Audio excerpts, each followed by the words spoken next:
ఈ తాజా ఘటనతో మనకు చాలా క్లియర్గా తెలిసిపోతుంది.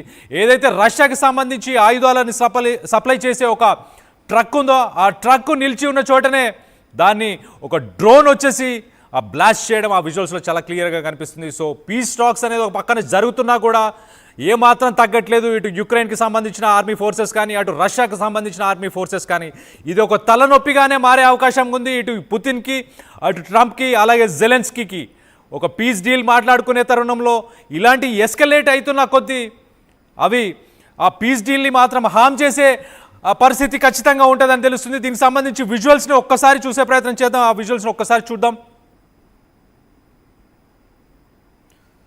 రైట్. సో రష్యా ఇటు ట్రంప్తోని మొదటి మీటింగ్ చేసుకున్న తర్వాత యుక్రెయిన్తో డీల్ అంటూ ఏమి ఉండదు, ప్రస్తుతం అయితే ట్యాక్సెస్ తీసేసిన తర్వాతనే నెక్స్ట్ డీల్ మాట్లాడుకుందాం అని చెప్పేసి పుతిన్ అప్పర్ హ్యాండ్ని చూపించిన తర్వాత కూడా జెలెన్స్కీ మాత్రం ఏమాత్రం తగ్గట్లేదు. నేను నెక్స్ట్ మీటింగ్ నేను ఒక్కడిని కాదు, నాతో పాటు యూరోపియన్ యూనియన్కి సంబంధించిన చాలామంది దేశాలకు సంబంధించిన నాయకులు అందరూ వస్తారు, మేమందరం ఉంటాం. అండ్ ఏదైతే భూభాగాలని బదులుగా మార్చుకునే ప్రయత్నం ఏదైతే ట్రంప్ ఇచ్చిన హామీ ఏదైతే ఉందో పుతిన్కి దాన్ని కూడా నేను కట్టుబడి ఉండను, క్రిమియా కానీ మిగతా ఏవైతే భూభాగాలు ఉన్నాయో వాటిని ఖచ్చితంగా వెనక్కి తీసుకోవాలన్న ప్రయత్నం చేస్తున్నాడు జెలెన్స్కీ మాత్రం ఏమాత్రం తగ్గట్లేదు. సో 24 గంటల్లోనే మనం చూస్తే అలాస్కా ఏదైతే సమిట్ మీటింగ్ అయిందో ట్రంప్కి అలాగే పుతిన్కి సంబంధించిన మీటింగ్, ఈ రష్యా అండ్ అమెరికాకి సంబంధించిన మీటింగ్ అయిన తర్వాత మనం చూస్తే కొన్ని డజన్ల డ్రోన్లు అలాగే మిసైల్స్కి సంబంధించి స్ట్రైక్స్ అవైతే కంటిన్యూ అయితేనే ఉన్నాయి. ఒక బ్యాటిల్ ఫీల్డ్ అంటే ఒక వార్ జోన్ అనేది మాత్రం కంటిన్యూ అయితేనే ఉంది. వార్ జోన్కి మాత్రం ఫుల్ స్టాప్ మాత్రం ఇప్పటిదాకా పెట్టే పరిస్థితి అయితే లేదు. ఇటు రష్యన్ సంబంధించిన ఆర్మీ ఫోర్సెస్ కానీ ఇటు యుక్రెయిన్కి సంబంధించిన ఆర్మీ ఫోర్సెస్ కానీ ఇవి రెండు డి అంటూ తలపడుతూనే ఉన్నాయి. ఇంకో పక్కన మనం చూసుకుంటే వార్ని ఆపేస్తా, మా మీటింగ్ చాలా ప్రొడక్ట్గా ఉందని చెప్పేసి ట్రంప్ చెప్పుకొచ్చాడు. కానీ అమెరికా చెప్పినట్టు మాత్రం ఏం జరగట్లేదు. జెలెన్స్కీ ఏమాత్రం వెనక్కి తగ్గట్లేదు. యుక్రెయిన్కి సంబంధించిన భూభాగాలన్నీ అంటే క్రిమియా ఐలాండ్ కానీ మిగతా ఐలాండ్స్ కానీ ఖచ్చితంగా వెనకకి రావాలని జెలెన్స్కీ ఫైట్ చేస్తున్నాడు. దానికి యూరోపియన్ యూనియన్కి సంబంధించిన వివిధ దేశాలకు సంబంధించిన నాయకులు కూడా సపోర్ట్ చేస్తున్నారు. సో అలాంటి సిచ్యువేషన్ ప్రస్తుతం నెలకొంది.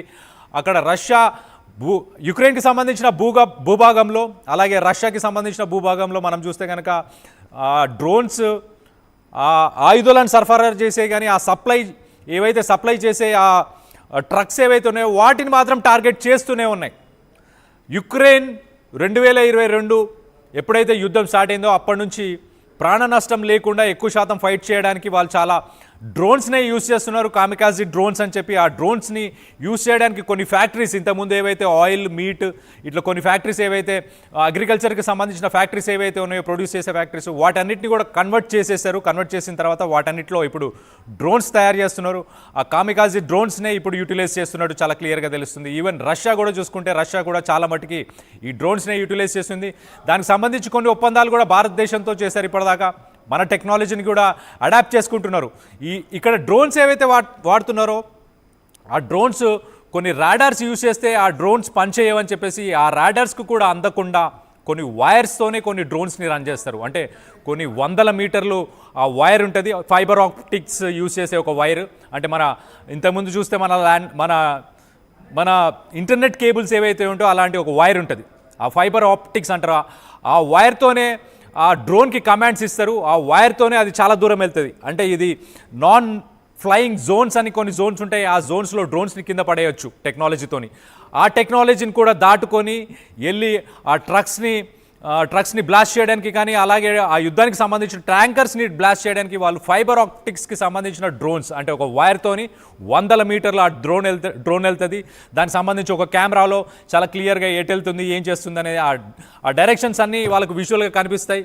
ఆ కనిపించే విజువల్స్తో పాటే వాళ్ళు వెళ్ళి దాన్ని బ్లాస్ట్ చేసేస్తారు. అంటే ఎటువంటి ప్రాణ నష్టం జరగకుండా ఆపోజిషన్లో ఉన్న ఎదుటి వాళ్ళ మిలిటరీకి సంబంధించిన స్థావరాలు కావచ్చు, మనుషులు వెళ్ళే వెహికల్స్ కావచ్చు, అలాగే యుద్ధానికి సంబంధించిన ఏదైతే సామాగ్రిని తరలించే ట్రక్స్ ఇలాంటి ట్రక్స్ ఏవైతే ఉంటాయో వీటన్నిటి మీద కూడా దాడి చేయడానికి ఆ డ్రోన్స్ ఒక కీలక పాత్రను వహిస్తున్నాయి. ఇవాళ రేపు టెక్నాలజీ డెవలప్ అయిపోయిన తర్వాత ఆర్టిఫిషియల్ ఇంటెలిజెన్స్ ఇవన్నీ వచ్చిన తర్వాత ఇప్పుడు డ్రోన్స్ వెపన్స్ ఇలాంటి లేటెస్ట్ టెక్నాలజీనే యుక్రెయిన్ వాడుకుంటుంది. అంటే రష్యా లాంటి ఒక పెద్ద దేశం మీద ఫైట్ చేయడానికి యుక్రెయిన్కి ఉన్న బలాలు ఏంటి అంటే వరల్డ్లో 6th లార్జెస్ట్ ఆర్మీ ఉంది యుక్రెయిన్ దగ్గర. దాని దగ్గర 6th లార్జెస్ట్ ఆర్మీ ఉంది, కానీ భూభాగంగా పరంగా చూసుకుంటే తక్కువనే. అండ్ అంత ఆర్మీ ఉన్నా కూడా రష్యాని ఢీకొట్టడం అనేది కష్టం. బికాస్ రష్యా దగ్గర కొన్ని వేల ఐసీబీఎమ్స్ ఉన్నాయి, ఇంటర్ కాంటినెంటల్ బ్యాలిస్టిక్ మిసైల్స్. ఐసీబీఎమ్స్ అంటే న్యూక్లియర్ బాంబ్స్ ఇవన్నీ ఉన్నాయి వాళ్ళ దగ్గర. రష్యా దగ్గర కూడా ఉన్నాయి కానీ ఎంతో కొంత ఉన్నాయి కానీ, బట్ టెక్నాలజీ పరంగా రష్యా కంటే యుక్రెయిన్ చాలా అడ్వాన్స్డ్ ఉంది. టెక్నాలజీ పరంగానే వీళ్ళు యుద్ధాన్ని ముందుకు తీసుకెళ్తున్నారు. వీళ్ళు ఒక స్పెషల్ టీమ్స్ని కూడా తయారు చేశారు యుక్రెయిన్కి సంబంధించిన వాళ్ళు. ఆ టీమ్స్ ఏంటంటే ఈ డ్రోన్స్ని యూజ్ చేసి, రోబోట్స్ని యూజ్ చేసి మాత్రమే యుద్ధాన్ని చేసి ప్రయత్నం ఉంటుంది. దీనికి సంబంధించి ఒక్కసారి ఆ విజువల్స్ ఉన్నాయి, ఒకసారి ఆ విజువల్స్లో ఆడియోతో పాటు ఒకసారి విందాం. ఆ విజువల్స్లో ఒక్కసారి ఆ ట్రక్ని ఎట్లా, ఆ విజువల్స్ ఒక్కసారి చూసే ప్రయత్నం చేద్దాం. ఆ విజువల్స్లో చూద్దాం ఒకసారి ఆ ట్రక్ని ఎలా బ్లాస్ట్ చేశారనేది.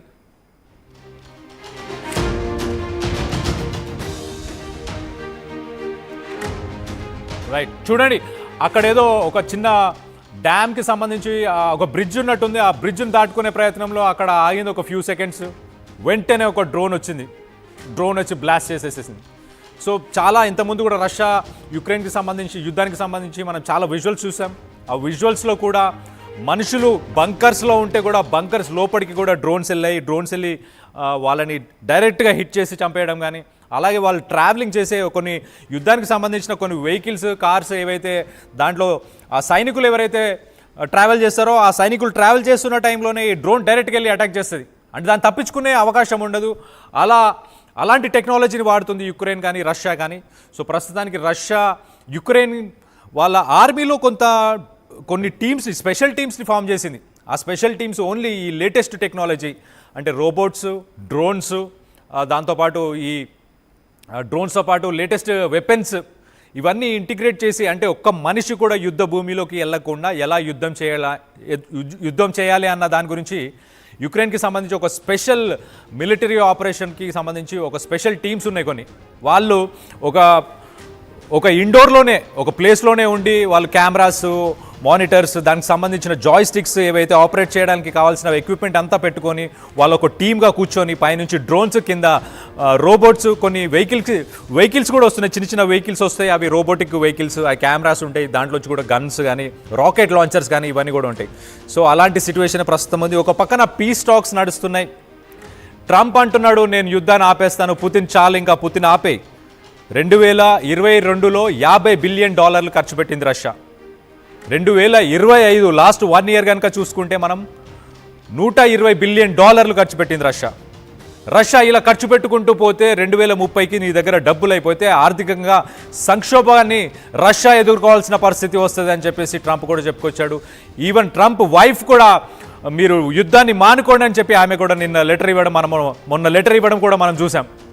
చాలా క్లియర్గా ఆమె కూడా ప్రాణ నష్టాన్ని ఆపుదాం, హ్యూమానిటేరియన్ గ్రౌండ్స్లో ఈ ప్రాణ నష్టాన్ని ఆపాలి అంటే యుద్ధాన్ని ఆపాలి మనం ఎట్టి పరిస్థితుల్లో అని చెప్పేసి ట్రంప్ దానికి సంబంధించి అతను కూడా కొన్ని ఆంక్షలు విధించాడు. ఆంక్షలని కాదు కానీ కొన్ని డిమాండ్స్ని ముందు పెట్టాడు. ఫస్ట్ ఏవైతే మీరు టారిఫ్స్, ట్యాక్సెస్ నా మీద వేద్దామనుకుంటున్నారో వాటన్నిటిని కూడా ఫస్ట్ హోల్డ్ చేయండి, దాని తర్వాత మనం డీల్ మాట్లాడుకుందాం. అలాగే ఇండియా మీద మీరు ఏదైతే ప్రెషర్ తీసుకొస్తున్నారో, ఇండియా మీద ట్యాక్సెస్ వేసుకుంటూ ప్రెషర్ తీసుకొస్తున్నారో వాటన్నిటిని కూడా ఆపాలి, దాని తర్వాతనే మనం మాట్లాడుకుందాం. అండ్ భూభాగాలు ఏవైతే యుక్రెయిన్లో కొన్ని భాగమై ఉన్నాయో అవి మాకు సంబంధించినవి, మాకు ఇచ్చేయాలి అవన్నీ చెప్పి కూడా పుతిన్ చెప్పుకొచ్చాడు. దీనికి ట్రంప్ తలొగ్గి వీటన్నిటికీ కూడా ఓకే చెప్పినట్టే మనం అనుకోవచ్చు. ఎందుకంటే ఖచ్చితంగా ఫస్ట్ మీటింగ్లోనే పుతిన్ చెప్పినవే మాట్లాడారు, పుతిన్ చెప్పినవే ఓకే అని చెప్పి అక్కడి నుంచి వచ్చేసారు. వార్ గురించి అసలు డిస్కషనే అవ్వలేదు. అంటే పుతిన్ చెప్పింది ట్రంప్ వినాల్సిందే, వినేలాగానే ఉంది సిచ్యువేషన్ ప్రస్తుతానికి. వార్ 2022 నుంచి ఇప్పటిదాకా కంటిన్యూ అవుతుంది.